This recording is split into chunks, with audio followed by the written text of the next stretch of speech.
para falar dos gêneros literários, para falar das espécies de literatura praticada, para falar de teatro, a gente volta muito confortavelmente, vocês vão ver, ao Aristóteles e essa obra, que é a primeira obra de teoria da literatura. É a primeira reflexão teórica e crítica sobre literatura, e a gente vai partir, inclusive, do conceito de literatura.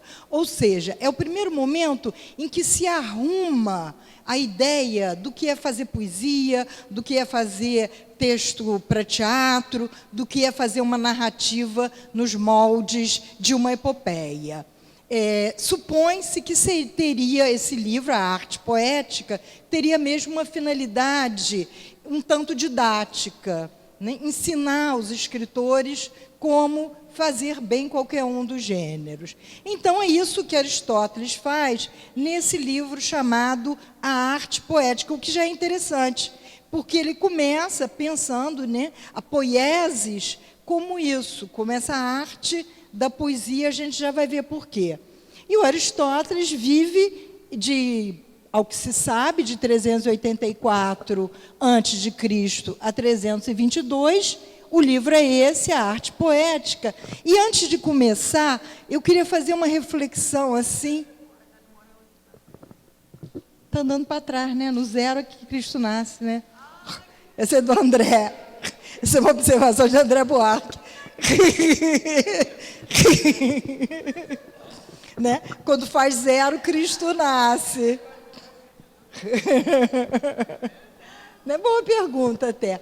Mas aí tem um pensamento filosófico para gente que gosta de arte, que gosta de vida, que gosta de política, muito interessante, que é o seguinte: se a gente para e pensa na arte poética, na teoria de Aristóteles, e conhece a arte grega, porque é o primeiro momento na história do Ocidente, né? A gente está falando da civilização ocidental, em que a gente tem a arte, a poesia, mas a gente ficou com os textos. Então, essa é a grande diferença sobre qualquer outra prática artística, inclusive do Oriente, que nós não temos o registro como temos da literatura grega. Mas o que eu queria dizer é o seguinte: de saída a gente para pensar, quando a gente vai falar da literatura grega, da filosofia grega, da política grega, da cidade grega, da democracia da Grécia, que nem o mundo, nem a civilização são evolutivos, não é? A gente tende a achar que amanhã é melhor do que hoje, que daqui a um século as coisas serão melhores, e isto não aconteceu. Quando acaba o Império, a Grécia é tomada pela civilização latina, se transforma num império só, greco-latino. Os latinos eram mais fortes, ganharam a guerra, está nas epopeias, porém a civilização grega era mais forte, engole a civilização latina. Então, o teatro grego engole o latino, a poesia grega engole a latina, a política e assim por diante. E depois disso, quando há a derrocada desse mundo da antiguidade, não é? A grande derrocada a partir de Alexandre Magno, Alexandre o Grande, o mundo cai num ostracismo. E é bem depois, né, aí você tem o início do cristianismo, quando chega século IV, V, o mundo está nas trevas da Idade Média, da onde vai levar muito tempo para sair. E a gente vai levar muitos e muitos séculos até ter novamente uma literatura e uma arte, né? Eu acho isso importante para a gente ver que não forçoso, que o conceito de evolução é um conceito que não funciona de uma maneira que o pensamento darwinista, evolucionista nos apresentou. O que Aristóteles faz? De saída, deixa eu marcar aqui o meu início, agora são 2h30. Ele começa com um conceito fundamental, que é o conceito de poiesis. E aí é uma observação tão importante quanto o ano que eu devia ter falado com vocês. Quando Aristóteles fala em poesia, ele está falando o que a gente hoje chama de literatura. Por quê? Porque toda a literatura grega era escrita em versos. em poesia. Então, se você pegar a Odisseia, aquele livrão, a Ilíada, os 2 livrões, cujo autor conhecido é Homero, a gente precisa realizar que aquilo é um longo poema. Como eram poemas, os poemas líricos, poucos ficaram, como eram poemas, como era em verso, a tragédia e a comédia grega. Tá? Hoje, a gente poderia até fazer o seguinte quadro: poesia, literatura. Hoje, quando o conceito de literatura é muito mais amplo, muito mais vasto, muito mais livre de todas as regras, a gente pode fazer um caminho que vai poesia para Aristóteles, literatura até o século XX, e hoje falar em ficção. Né? Por quê? Porque ficção é a ideia fundamental da poética de Aristóteles, porque ele diz, no primeiro capítulo da poética dele, que a finalidade da poesia, da arte literária, é produzir a mimese, produzir essa representação do real. Representação não é cópia. Tá? Durante muito tempo se achou que representação era cópia. Não, não é. Num determinado momento, por exemplo, ele diz assim, que numa peça, num drama, é preferível o impossível crível do que o possível incrível. Porque isso é um princípio da ficção. Então, você lê o jornal, né, e lê no jornal, bebê caiu do 6º andar, foi aparado por um galho, para saiu incólume. Esse é o possível incrível. Não põe numa peça, não, porque não dá certo. O impossível crível é melhor. E é com esse código que ele vai ligar. Então, o que ele vai arrumar nessa poética são os gêneros literários. Né? E os gêneros literários, para Aristóteles, são o lírico, que era praticado na Grécia Antiga, sempre acompanhado de música, da aulética ou da citarística, ou seja, da cítara ou da flauta. Então, quando ele fala em música na poética, na verdade, ele não está tratando na música. Isso deu séculos de debate. Não está tratando da música porque ele está tratando de ficção. E a música de que ele fala é aquela que vem junto com a palavra. Tá? Agora, a arte poética só menciona esse gênero no início, depois não fala mais. E aí, a gente fica muito na dúvida, porque há 2 explicações possíveis. A primeira é uma explicação teórica, é que o lírico, né, esse gênero lírico, não seria, da mesma maneira, uma representação do real. Poderia estar falando só do eu, do seu sentimento íntimo, que a gente depois vai chamar do lírico. Essa é uma explicação, então ele deixa de lado.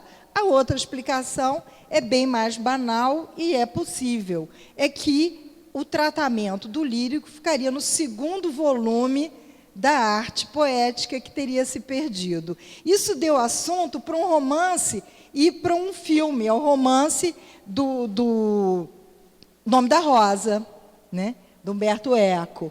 O Nome da Rosa, se alguém alguma vez já viu o filme, que é maravilhoso, é isso. Trata de um roubo do 2º livro da arte poética, que é onde estaria a lírica. Porque Umberto Eco está fazendo ficção em cima de um fato real. Bom, então, o 2º é o épico. O épico é aquilo que deu origem à narrativa. Não é? Então, esse gênero épico se manifestava através das epopeias. Na Grécia Antiga, é a epopeia, que é o gênero da palavra. Então, se o lírico é palavra e música, a epopeia é a palavra. Né? E essa epopeia, então, ela vai contar fatos. As 2 grandes epopeias, atribuídas a Homero. Por que eu digo atribuída? Porque ele é o autor. O autor é Homero, porque é atribuído a Homero. Quem era Homero? Não se sabe. Podia ser um gênio absoluto, podia ser um conjunto de escritores, podia ser um coletivo ou podia ser o recitador, o intérprete, não é? Mas não interessa, se a gente discutir a autoria, o autor é Homero, quem era esse autor, né? Por que por isso? Porque era recitado, e é claro que devia levar um tempão, né? Para todo dia juntar todo mundo e interpretar um trecho da Ilíada e da Odisseia. E aí a gente chega, Elô, vai interrompendo, tá? Para não ficar chato. E aí a gente chega ao gênero dramático. Ele usa a palavra que é traduzida como drama. Depois a gente vai guardar essa palavra lá numa caixinha, porque ela vai e vem várias vezes. O dramático, ele só existe através da palavra e da ação. Embora ele contasse com outras ajudas, como da própria música. Então, o que Aristóteles diz, e reparem como isso tudo é válido, não é? Como isso tudo, você discute uma coisa ou outra, interpreta, mas é isto, está tudo aí na arte poética de Aristóteles. O drama, enfim, o dramático, ele é expresso pelos atores. E aí, a gente chega nesse gênero dramático. A palavra gênero, assim como gênero, ela foi introduzida depois, quando vão arrumar essa teoria. Ele não faz uma nomeação tão restrita, não. Mas, enfim, chegamos à nossa atração de hoje, que é o gênero dramático, né?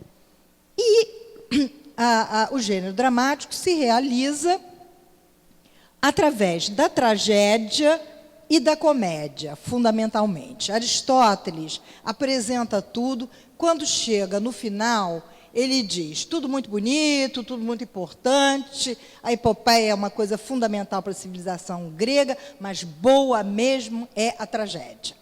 A maior expressão da arte é a tragédia. E a gente vai ver, né, quando a gente estuda, que poucas coisas, poucos textos chegaram perto das tragédias gregas. Então, o que é a tragédia para Aristóteles? É a representação, porque o tempo todo é representação. Não só representação no sentido da mímese, mas representação como atuação dos homens melhores do que eles são. Mas esses homens melhores, Agamenon, Édipo, ou mulheres como Antígona, Eletra, Ismênia, eles cometeram um erro.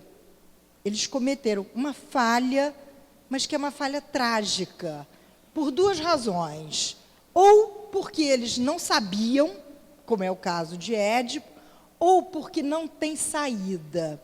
É interessante que na contaminação da palavra tragédia, essa ideia de que não tem escapatória, de que não tem saída, fica na palavra tragédia, não é? Então, quando a gente fala na tragédia de Santa Maria, que ocupou um mês de manchete, o que tem por trás, né? O que não é o drama? Depois a gente vai ver. Que é uma tragédia. Uma tragédia porque não tinha saída, porque acabou muito mal, mas uma tragédia também porque há um erro, tá? Então, a gente tem que ficar com essas questões. A tragédia acaba mal, na tragédia não tem saída, e na tragédia há um erro inicial, né, que arma esse nó do trágico. E qual é a finalidade? A finalidade é produzir a catarse. Isso é muito importante para vocês que trabalham com teatro, quando vocês vão tentar entender o grande dramaturgo que quer acabar com isso, que é Bertolt Brecht. Que Brecht diz, eu não quero um teatro de catarse. Né? Ou dos políticos que dizem, eu não quero uma cena que produza uma catarse coletiva. Né? Eu não quero atribuir aos revoltados ou aos miseráveis o pão e o circo, porque isso é o que desencadeia a catarse. O que é catarse? Catarse é purgação. Purgação. Palavra catarse é a palavra purgante, né? Você toma um purgante, antigamente tomava o purgante para limpar as tripas da gente, né? E ficar bom do que tem, né? A catarse é isso. A catarse é você, diante de um espetáculo, você completar aquele processo que parte da identificação. Por isso, é um homem ou uma mulher melhores. Eles merecem o seu interesse e a sua piedade. E você se identifica com ele. Ele tem conflitos que são os seus conflitos. Na época, basicamente, religiosos ou de um pensamento filosófico, né? Você se identifica. E aí, ele cometeu um erro e ele vai ser castigado por esse erro. E vai sofrer profundamente e você vai sofrer com ele. Isso é catarse. Aí você chora, fica triste, só que quando você vai embora, e essa é a crítica, né, que Brecht faz, você pensa, puxa vida, a vida desse tal de Édipo era uma desgraça, né? A minha é ruim, mas é um pouquinho melhor, né? A tal da Antígona, ela se deu mal, a minha vida está difícil, mas ainda é melhor do que a dela. Então, esse, de alguma maneira, é o efeito político da catarse, né? E os grandes tragediógrafos são Sófocles, Ésquilo e Eurípides. A gente vai voltar. A outra possibilidade é de um teatro para divertir, sim. Mas não só divertir, mas também para fazer a crítica, inclusive política, que é a comédia. Em geral, é a representação dos homens piores e produz o riso. O grande comediógrafo é Aristófanes, que vive sendo encenado. Já virou não sei quantas novelas agora mesmo, porque ele é o autor da Greve do Sexo. Já virou peça de tudo quanto é dramaturgo e que conta essa história, né? Dos dois países e as cidades em guerra, e as mulheres dizem, a gente está cansado de ver os filhos morrerem, os maridos morrerem, e nós vamos fazer greve de sexo enquanto vocês estiverem fazendo guerra. E elas ganham, é claro, né? Junto com essa possibilidade, tem uma variação, que é a sátira. Agora, eu trouxe umas imagens que é para a gente ter a dimensão do que era o teatro grego, né? Esse é o Epidauro, e grande parte desses teatros, não só os gregos, mas os latinos são mais fáceis de encontrar, estão melhores conservados, e tem vários, inclusive, na Espanha, né? Não só na Itália, mas na Espanha. E alguns foram basicamente reconstruídos, como esse, o Epidauro. É para a gente ter a dimensão do que é esse meio Maracanã, né? Então, não só a posição frontal e a regra de fazer tragédia tem a ver com isso, como essa multidão que abrigava a cidade toda. Então, eu estou falando isso porque esse espaço teatral é um espaço que liga a arte dramática, a cidade e a democracia. É claro que essa democracia grega não é a nossa democracia, é a democracia dos cidadãos. Os escravos estão excluídos. Porém, os cidadãos, independente do poder de ser dirigente ou não, eles formam essa população da cidade que vai ao teatro. Calcula-se, num teatro grande como esse, em torno de 15 mil pessoas, ou seja, vinha todo mundo que podia vir da cidade ou do entorno. Então, esse conceito de espaço teatral, né, partilhado, diferente, por exemplo, do teatro do iluminismo, dos reis e rainhas, onde tinha os camarotes, né? Esse espaço enorme e democrático, ele tem tudo a ver com o conceito de cidadão e de democracia na Grécia Antiga. Esse é um outro, já com interferência latina, porque criou essa construção atrás, e o que nos interessa é essa parte da frente. Esses são os escombros, e sempre essa dimensão. E aí, como é que você faz, né? Como é que você ia fazer? Esse foi reconstituído no século XIX, e reparem, vem uma interferência completa. Eu acho muito boa essa foto, esse desenho, porque ele vem com uma interferência certéssima, aliás, né? Porque bota o pensamento do final do século XVIII para o século XIX. Então, eles fazem essa parte de trás e, com isso, muda completamente a cena e coloca, inclusive, os lugares, olha lá, os lugares do privilégio, né?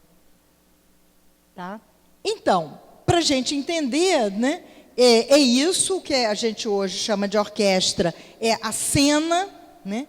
É o espaço em que ficam os autores, vem um pouco mais, a cena é tudo aquilo, orquestra, proscênio, cena, e eles vão chegar para frente ou para trás, conforme o momento de declamar um trecho da tragédia. Os párodos são o coro, e é um pedaço da tragédia. Toda tragédia ela é interrompida pelo coro. Como falar para essa gente toda? Um dos recursos era a máscara, o uso de máscara, por duas razões. A primeira é que tornava aquela facezinha lá embaixo, né, visível, e com a expressão da tragédia que não mudava, uma expressão de infelicidade. Se fosse comédia, era a boca para cima, alegre. Sendo tragédia, é essa coisa assustadora. Mas tinha uma finalidade mecânica que era de ampliar o som. Essa é uma estátua que consta como sendo das melhores reproduções do ator. Então, eles tinham sapatas e máscaras. E outra coisa muito interessante, que vai até Shakespeare, não há figurino. Então, e são sempre homens.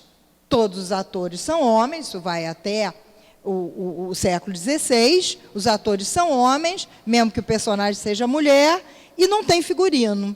É a toga grega, né? Então, agora mais dentro da tragédia, quais são os sentimentos? Então, a ideia de tragédia, antes do formato tragédia, ela passa desse esforço de tocar o sentimento daquele último cidadão que está na última fila do último espaço do teatro. Então, primeiro, provocar essa simpatia, né? Provocar o patos, que é um patos de aproximação. Simpatia e antipatia, né? Simpatia é um patos favorável, e antipatia é o patos contrário, que é uma coisa muito interessante até hoje, né? Essa palavra eu adoro, porque eu acho que é uma palavra absolutamente intraduzível, né? Intraduzível, por isso que a gente tem que usar a simpatia. A gente não sabe porque, de repente, você não vai com a cara da pessoa. Quando você diz eu não vou com a cara da pessoa, é porque há um patos ali que não funcionou positivamente. Então, a partir do desenvolvimento da ação, do drama, em torno desse patos que liga ator e plateia, a gente chega até esse sentimento fundamental, que é a catarse. Isso é conseguido através dos atores que, nos três tragediógrafos gregos, nunca passou de 3. Né? Então, o primeiro é o protagonista, no início nós só tínhamos um, e o coro. Depois, o antagonista, um de um lado, outro de outro. E terceiro, o deuteragonista, que é o que faz uma passagem. Mas, fundamentalmente, nas grandes cenas de tragédia, né, e você tem isso nas tragédias de Sófocles, que são mais para cá, onde já existia o deuteragonista, a grande cena é a cena de um e outro. É o antagonista e o protagonista. Né? O que continua sendo a fórmula do teatro, do cinema e da novela. A grande cena de cinema terá sempre 2 atores, dificilmente vai ter 3. Né? E o coro? Esse coro é que a gente não pode pensar com a cabeça do dia de hoje. Porque, se a gente pensar, a gente acha que ele é apenas figurativo, e não é. O coro ficava naqueles 2 espaços, o párodo, né, na lateral, e esse coro ele é absolutamente participante. Ele pode interromper, ele pode responder ao protagonista, ele pode suspender a ação, por exemplo. É genial o sentido de dramaturgia, né? quando Édipo, Jocasta vai se matar e Édipo vai furar os olhos, todo mundo conhece, né? Depois, se for preciso, eu conto um pouquinho. É muita emoção. Você colou lá nele, é muita emoção. É emoção demais. O que Sófocles faz? Interrompe, o coro vem à cena, sai, não tem ator, o coro fala e prepara o espectador para aquele momento trágico que vai chegar, né? Até porque tudo tem que ter o equilíbrio, que é o princípio da civilização e da arte grega, né? Então, o equilíbrio impede um derramamento excessivo. Então, nem Édipo fura os olhos em cena, nem Jocasta se mata em cena, né? Isso aparece depois. Então, o coro é a voz da cidade, ou do mito, ou da religião. E a estrutura é basicamente a mesma até hoje. O último exemplo que eu vou trazer para vocês é de uma tragédia absolutamente de acordo com essa estrutura do final dos anos 70 de Nelson Rodrigues, que é A Serpente. A última obra de Nelson é uma tragédia, e é uma tragédia nos moldes gregos. Ou seja, há um prólogo, que é o principal elemento do coro, que vem e te diz o que está acontecendo. Então, quando Édipo, o rei, vai começar, né, esse elemento do coro, né, o coreuta, ele vem ao proscênio e diz: a cidade de Tebas está assolada pela peste. As mulheres não procriam, os frutos não aparecem, as plantações dão errado, os animais estão morrendo. Houve alguma coisa de terrível que precisa ser descoberto. Então, isso é o prólogo. Aí, o coro, que interrompe a ação, e no correr da ação, as diversas partes, até chegar ao epílogo, que é esse fechamento, para te deixar ir embora para casa pensando naquilo. E a tragédia de Prometeu acorrentado, a Eletra, as Eumênidas, qualquer série, até A Serpente e até a tragédia de Corneille e Racine no Iluminismo, bem adiante, elas obedecem à mesma estrutura, que é a unidade de ação, a unidade de lugar e a unidade de tempo. Agora, reparem o seguinte, que espertos eles eram. Porque você segurar aquele público, a gente vai para um teatrinho ali, né? E chega na metade, o ator não está segurando uma pecinha de 1h e 10. O que é segurar essas 15 mil pessoas? Você tem que ter uma fórmula danada de boa, não é?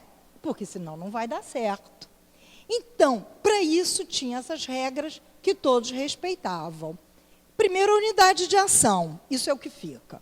Isso tem que ter até hoje, né? Uma boa peça dentro de uma estrutura mais tradicional, ela tem que ter unidade de ação, né? A unidade de ação é que tudo que acontece em torno de um núcleo. Normalmente, para a tragédia grega, era o personagem, tá?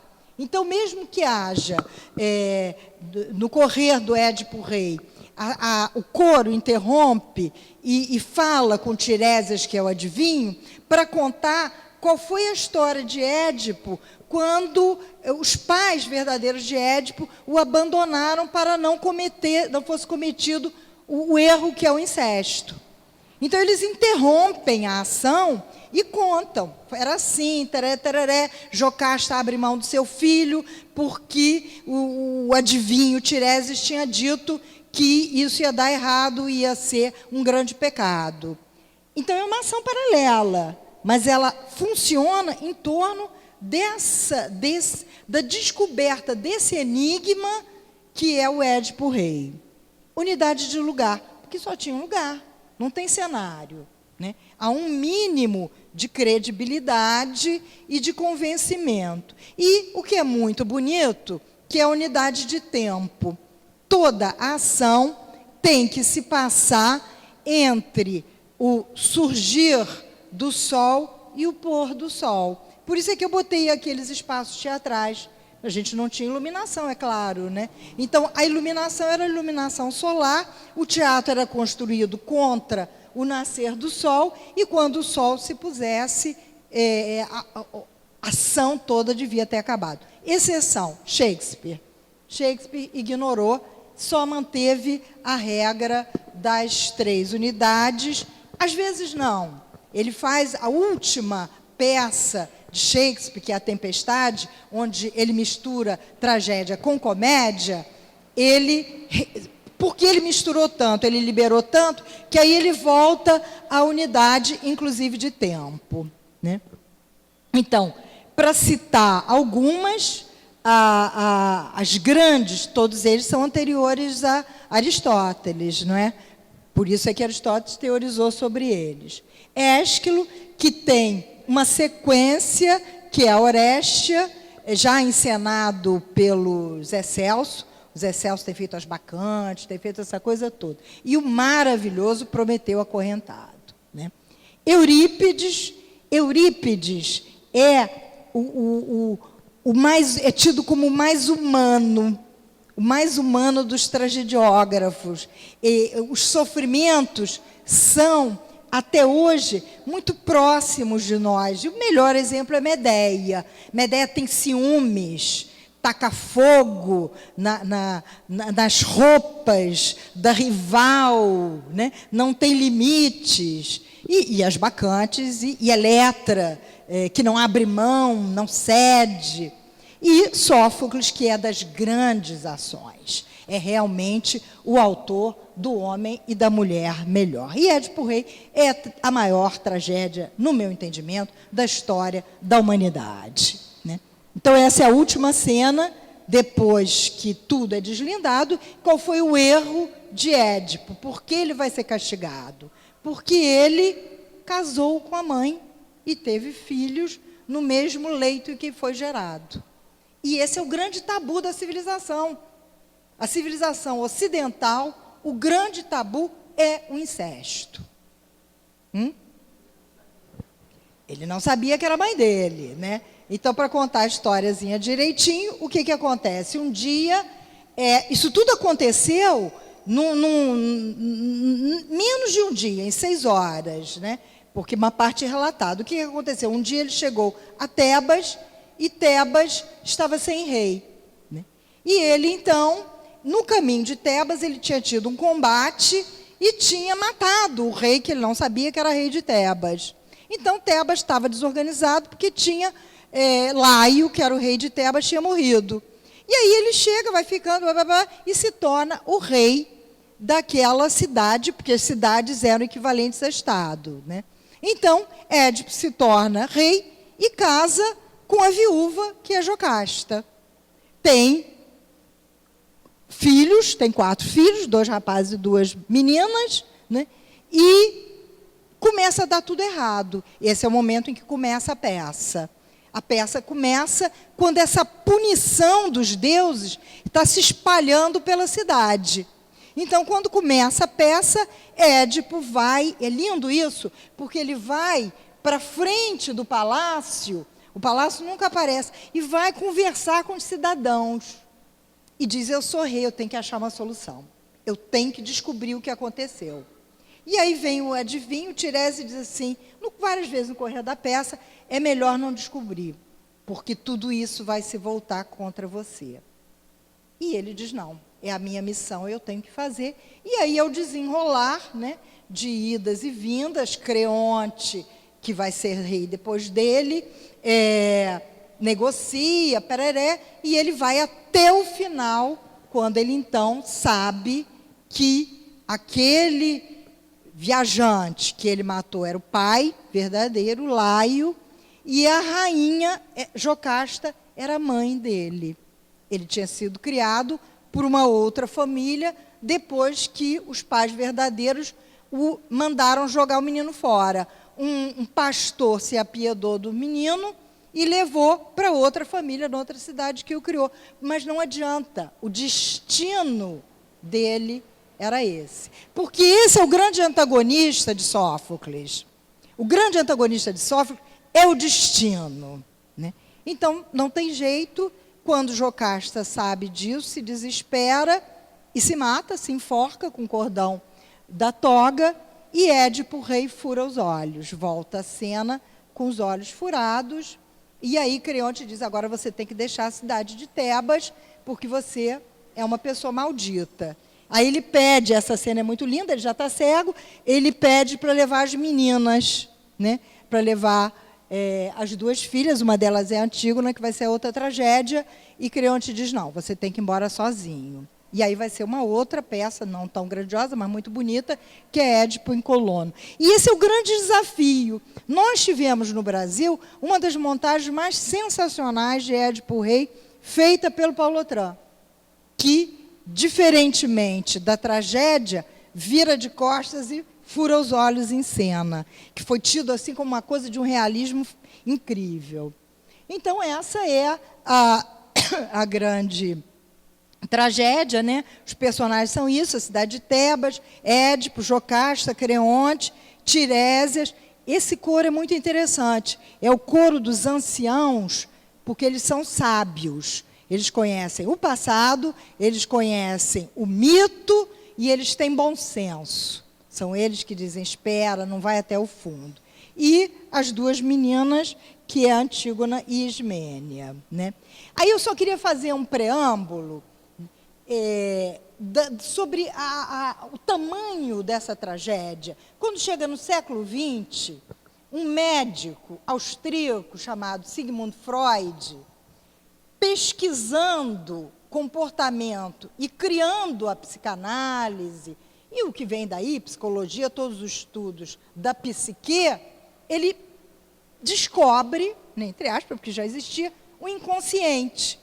Ele percebe que nós somos movidos pela nossa razão, pelas nossas certezas, mas por alguma coisa que nos escapa, que é o inconsciente. Aí pensa bem, não existia isso que a gente fica interpretando aí, psicanálise, não existia isso. Como é que ele vai explicar que existe uma coisa que é o inconsciente? Como é que ele vai explicar isso? Não pega, não mostra, não fotografa, não tem experiência química. Aí ele usa o quê? Ele usa os mitos, né?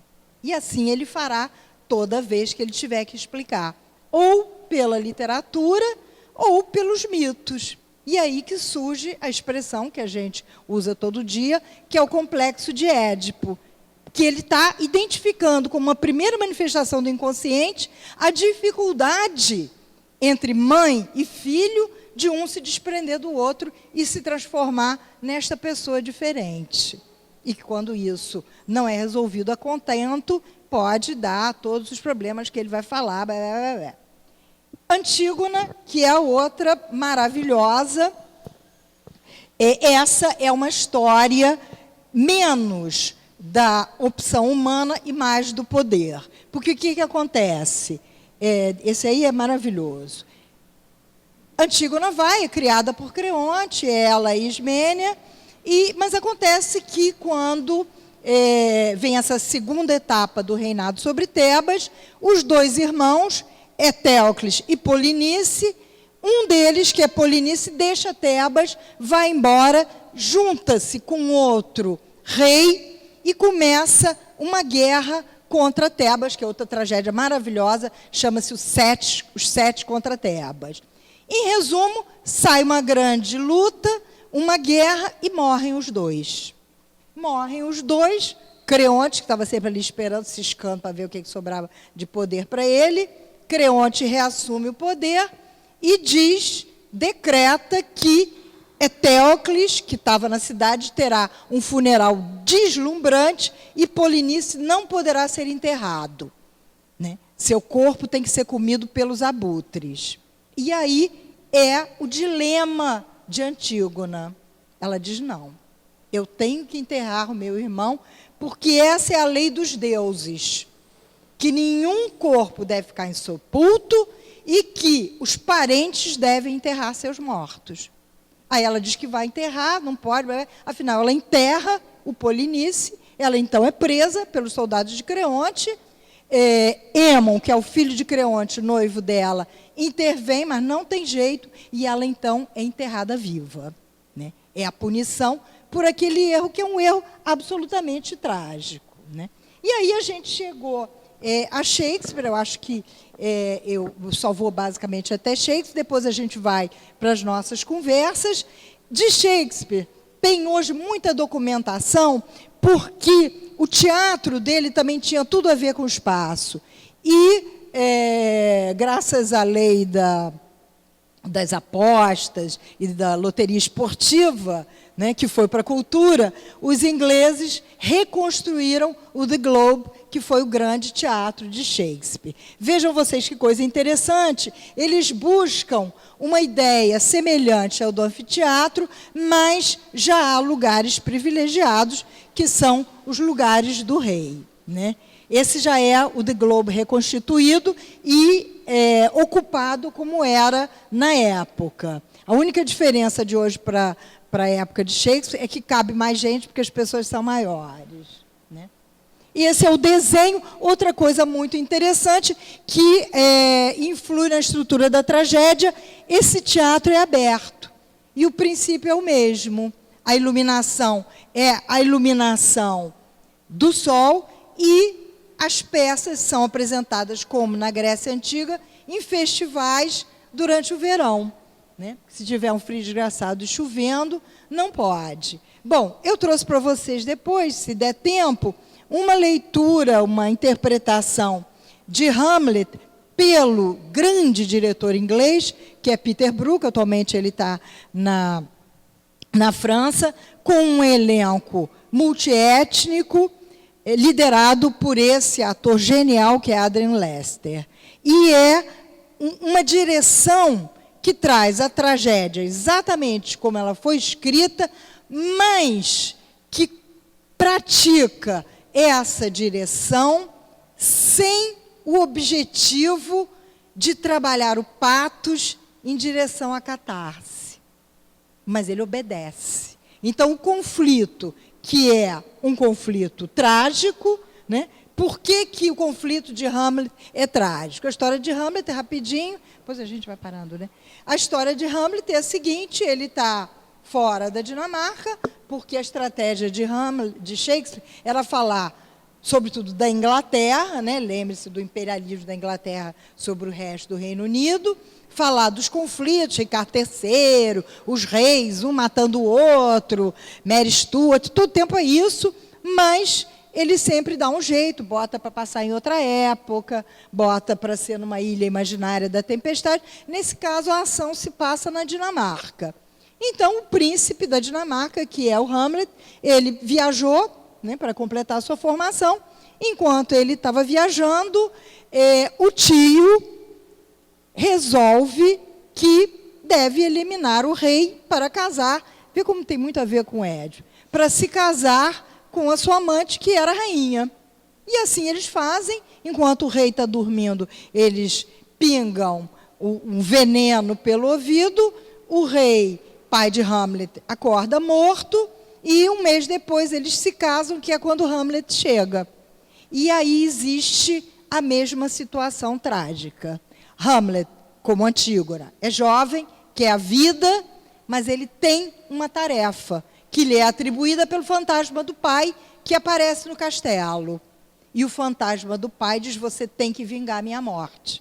Então é o que ele diz: ser ou não ser, eis a questão. Reparem que isso aí já caminha para um conflito que vai ser depois o conflito dramático. Mas a situação é trágica. Eu sou jovem, eu quero viver, mas eu tenho que fazer isso. E aí ele não tem saída. Se ele não fizer a justiça pelo pai, ele não presta. É um mau filho, não pode ser um rei, porque não é uma pessoa direita. E se ele vingar o pai, aquilo será o fim dele, como realmente foi, né?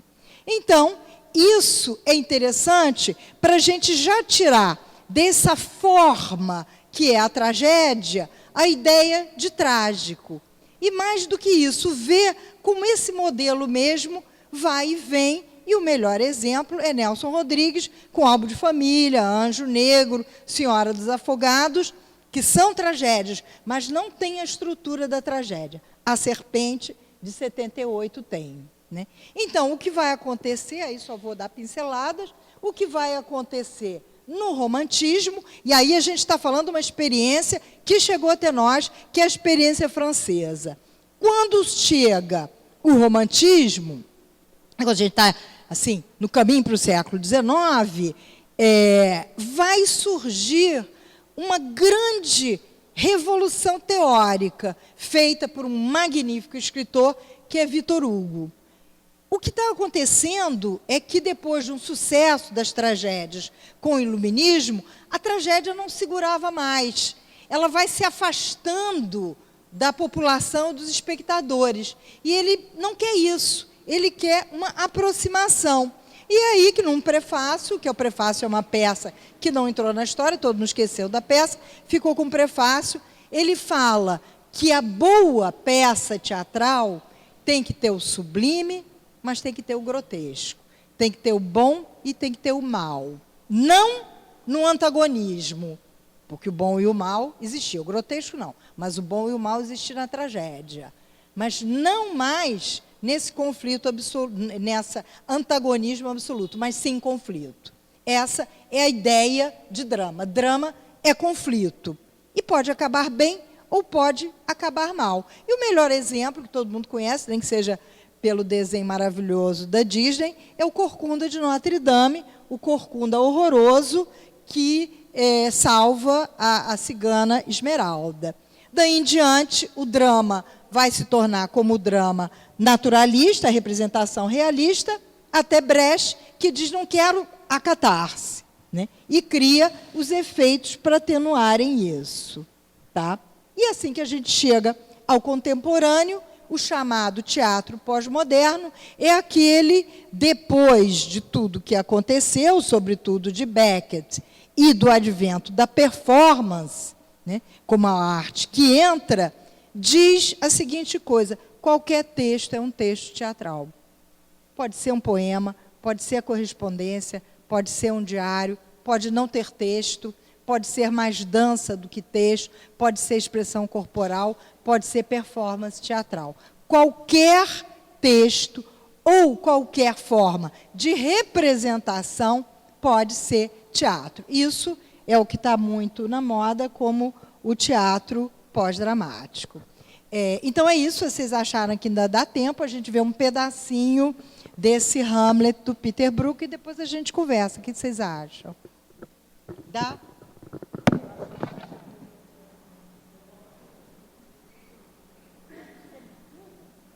Então, essa encenação, né, o que ele faz, o que o Peter Brook faz, pode colocar, o que a gente vai ver aqui é uma coisa nova. Nem é teatro, nem é cinema. São dois diretores que estão praticando isso. Ariane Mouskine, do Teatro Soleil, e Peter Brook. Ou seja, ele encena o espetáculo especialmente para ser filmado. Agora tem que ver se tem...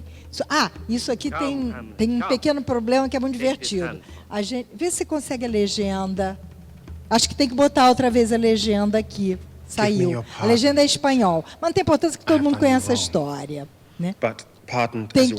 Tem que entrar aqui na legenda novamente no menu, se você consegue. Então, o que acontece é que, nessas disputas, Hamlet acaba matando o pai de Laércio e de Ofélia, que era um comparsa do rei, né, desse rei usurpador. Então, o filho, que é Laerte, volta porque Ofélia, que era noiva de Hamlet, se matou. Né? Então, ele vem vingar, isso tudo foi armado por esse tio padrasto, e vai ser a célebre cena em que eles vão para um duelo, que se fosse um drama, seria um conflito do qual o Hamlet poderia sair vencedor. Mas como é tragédia, a gente sabe que tem que... É naquele das listinhas ali, onde tem aqueles pontinhos.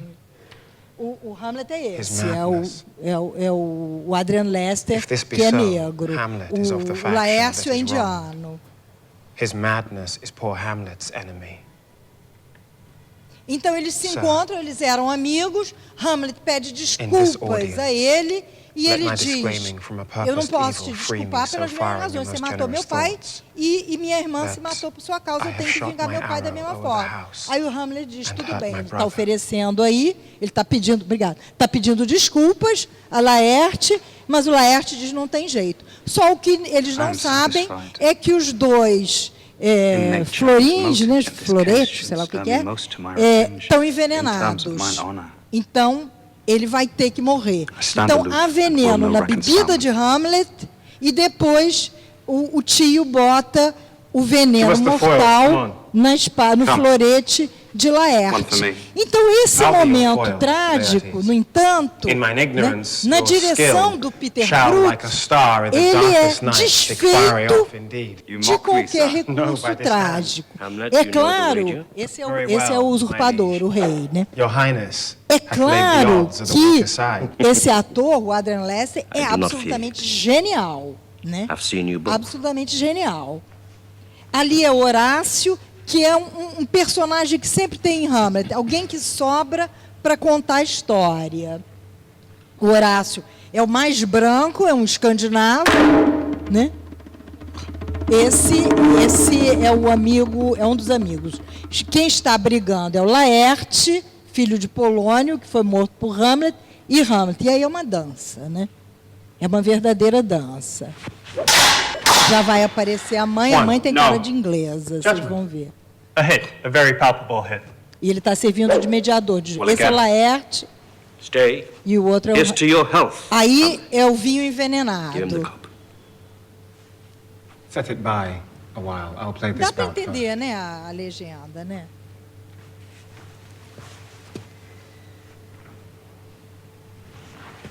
O que o Peter Brook está fazendo aí? Ele está fazendo os princípios de Brecht, de não deixar você colar, você manter o espírito crítico, você pensar. How say you now? A touch. I do confess. Our son shall win. Essa é a mãe. The Queen carouses to thy fortune, Hamlet. Good madam. Gertrude, do not drink. I will, my lord. Pray you pardon me. Você está bebendo o vinho envenenado destinado ao Hamlet. By and by. My lord, I'll hit him now. I do not think it. O Hamlet não quer matar o Laerte.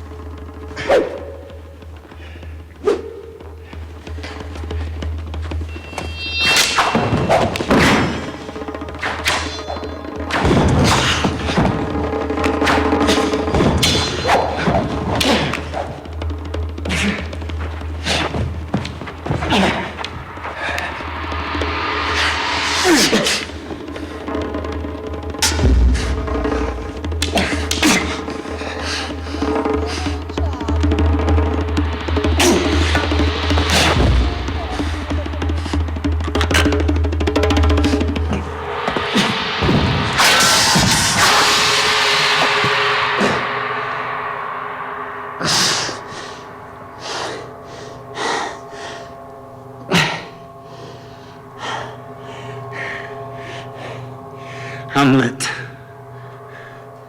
thou art slain. No medicine in the world can do thee good. In thee there is not half an hour's life. The treacherous instrument is in thy hand.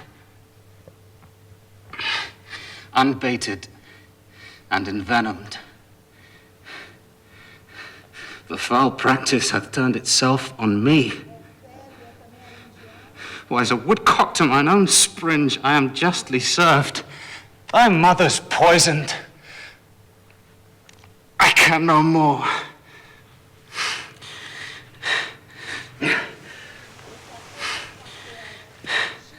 The king. The king's to blame. My dear Hamlet, drink. Drink. Poison.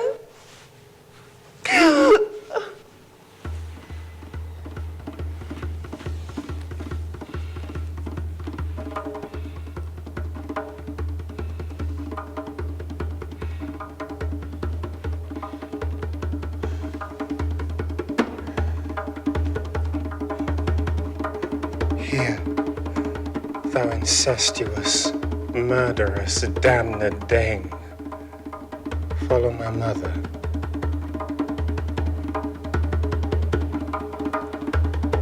This must be so.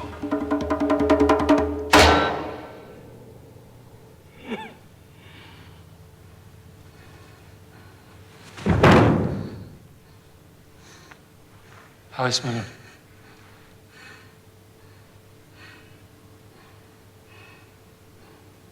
I die, Horatio. Wretched queen, adieu. You that look pale and tremble at this chance, that are but mutes or audience to this act, had I but time, as this foul sergeant Death is strict in his arrest, I could tell you.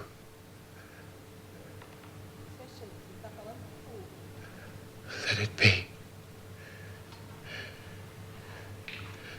Horatio, I am dead. Thou livest. Report me and my cause aright to the unsatisfied. Never believe it. I am more an antique Roman than a Dane. Is yet some liquor left? Give me the cup. By heaven, I'll have it. Oh God, Horatio, what a wounded name, thing standing thus unknown, shall I leave behind me?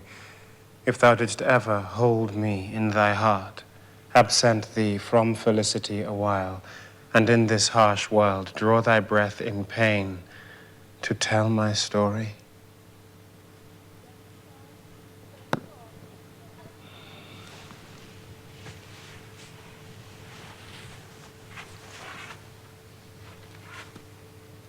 Let go.